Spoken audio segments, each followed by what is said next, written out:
Trading ideas for the week of March 14th, 2022.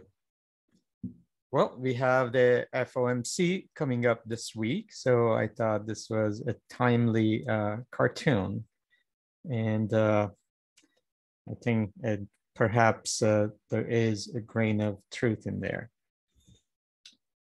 So what's going to happen this week? Of course, all the eyes are at FOMC, the Fed on Wednesday. But let's start with Monday. We are concentrating again a lot of our attention on inflation numbers around the globe, and also the interest rate decisions, as well as the GDP. We want to see the employment, the growth, the retail sales. So there's a common theme that we want to look for and see what are the effects on the global economy, especially with the increasing prices of commodities, especially in energy and the food side of things. So Monday, India will come up with the early morning our time in the West Coast with inflation numbers. China will have their retail sales numbers. Saudi Arabia also will have their inflation numbers, as well as UK, which will come up with their unemployment numbers. Now we are getting to the quiet season in the earnings, but I thought this was an interesting earnings, which is Gol Linhas, is the Brazilian airliner, and it will come before the open. So it will give us a little window to what's going on in the airline industry, especially in Latin America. Tuesday, that's an important one. We did have the CPI last week, and now we will have the PPI, the Producers Price Index, from the producer side of things to see how the inflation numbers are looking. China will have the House Price Index. Saudi Arabia will have their GDP, and that is important. I put that in there because we want to see again what is happening with the effect of these higher prices in crude oil. Japan will have the balance of trade. Now, with the higher prices of imports, especially again with energy sector, especially crude oil, we want to see how that affects Japan and many other especially important economies around the globe. On Wednesday, Italy and Canada will have their inflation numbers. US will have their retail sales. As always, at 7:30 a.m., we have the crude oil inventories. And then 11 a.m. West Coast time, Pacific time in the United States, we have the FOMC. They're going to come up with their decisions. We're going to see what the Chairman Powell have to say. And of course, we have our special FOMC trade, the trade ideas. So make sure you're around at around 11 o'clock. Brazil and Indonesia, before that, actually, they've had their interest rate decision, and Australia will have the unemployment rate numbers. On Thursday, we have the Euro area inflation, the CPI numbers.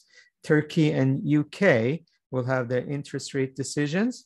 US will have their housing starts numbers, and Japan will have inflation and interest rate decision. Don't forget about our gold trade. And I think there's a couple of interesting earnings coming up after the close on Thursday. Is the FedEx, which gives us, again, a little idea about what's happening with the transportation sector. And then GameStop will also come up with their earnings. On Friday, finally, we have Russia's interest rate decision. So it will be important to follow that with what's going on. Brazil, which they have a high unemployment numbers and high interest rate and high inflation. So we want to see how they are doing, especially with their election coming up in October. US has the existing home sales. And as always, we have the Baker Hughes rig count on Friday. And last but not least, remember, this is the monthly option expiration. Things could get volatile. It's March, so watch for that.